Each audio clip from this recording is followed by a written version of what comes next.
Think back to the last ordinary moment with your baby today. Maybe you were feeding them. Maybe you looked up from your phone for just a second and smiled at them. Maybe you sang something silly while changing their diaper, and they looked at you like you were the most fascinating thing in the universe. Those moments feel small, forgettable, just another Tuesday.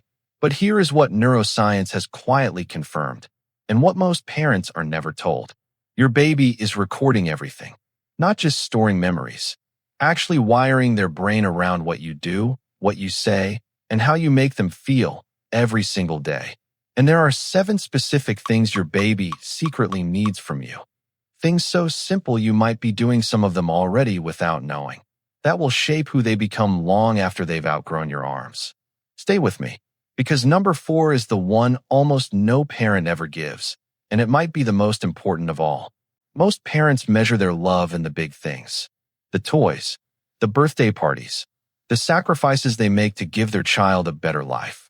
And that love is real. That love is beautiful. But your baby doesn't experience love the way you give it. They experience it in microseconds. In the half second you hold eye contact before looking away. In the tone of your voice when you pick them up. In whether the world feels predictable and safe or uncertain and loud. Researchers at Harvard's Center on the Developing Child have spent decades studying this.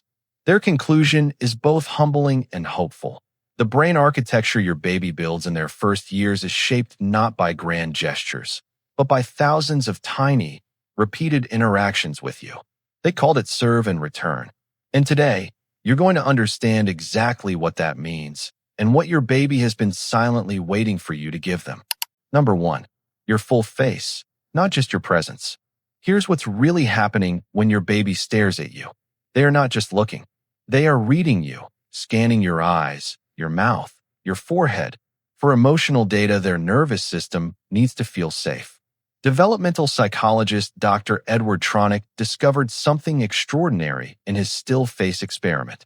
When a mother held a neutral, expressionless face for just 2 minutes, her baby's stress hormones spiked dramatically.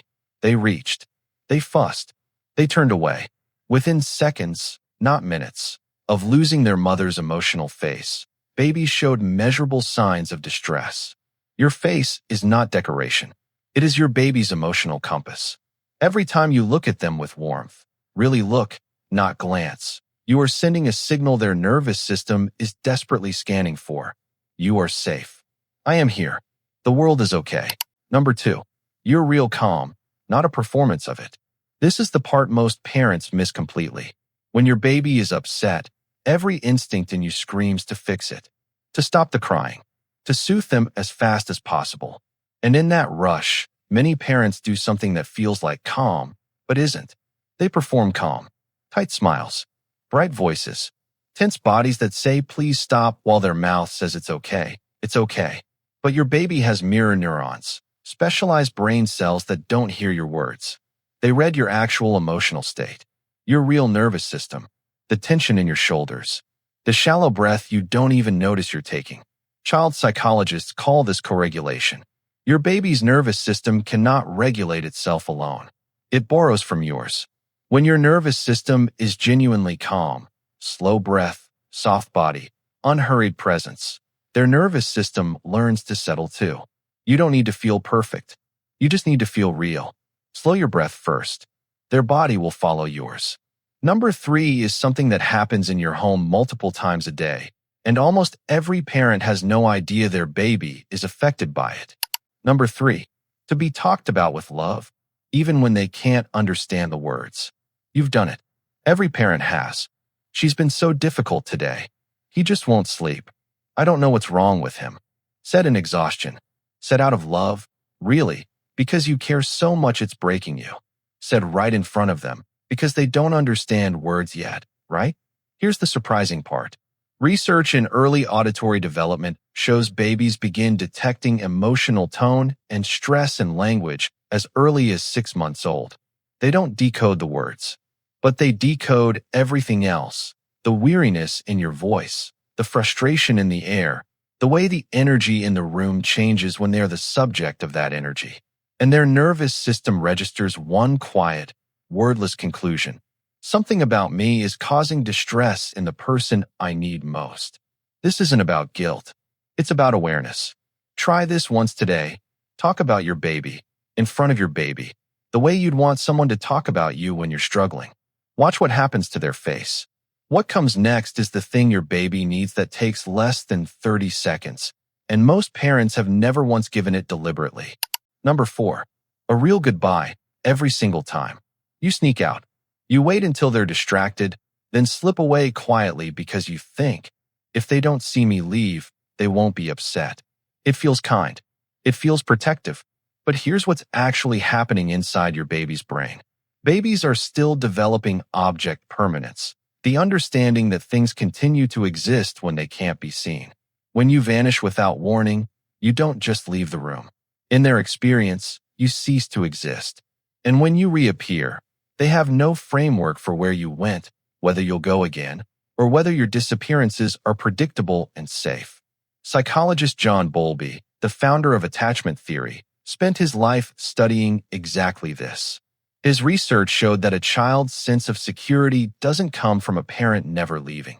It comes from departures and returns that are warm, consistent, and honest. The tears when you say goodbye are not a reason to avoid it. They are the beginning of trust.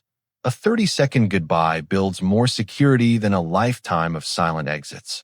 Number 5 is the one that will make you put down your phone and sit with your baby differently tonight.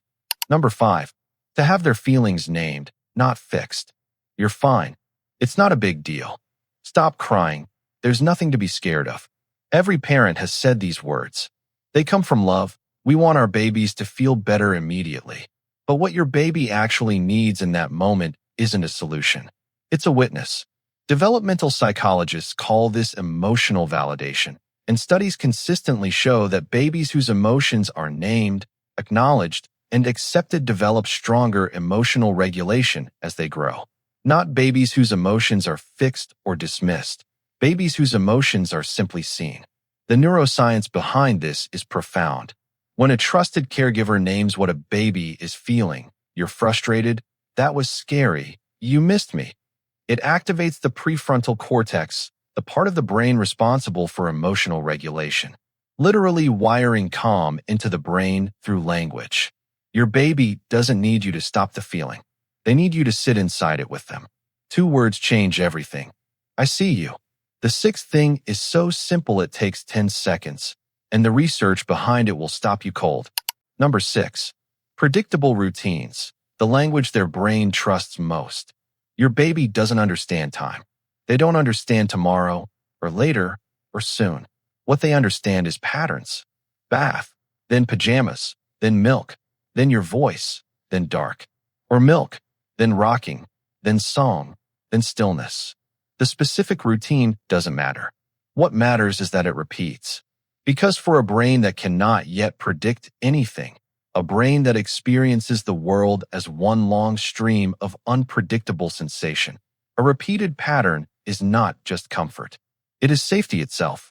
Neuroscientists studying early brain development have found that predictable caregiving routines actually reduce cortisol, the stress hormone, in infants, consistently, measurably, not because the routine is magical, but because it teaches the brain that the world can be trusted. You are not just creating habits. You are teaching your baby that life makes sense. A world that makes sense is a world worth exploring. And the 7th thing, the last one, is the one your baby will carry into every relationship they ever have for the rest of their life. Number 7. To be chosen, even when nothing is wrong. Most parenting attention is reactive. We respond when they cry. We come when they call. We show up when something needs fixing. But there is a moment, a quiet, unremarkable moment, that your baby needs more than almost anything else. The moment you choose them when you don't have to. When nothing is wrong. When they aren't asking.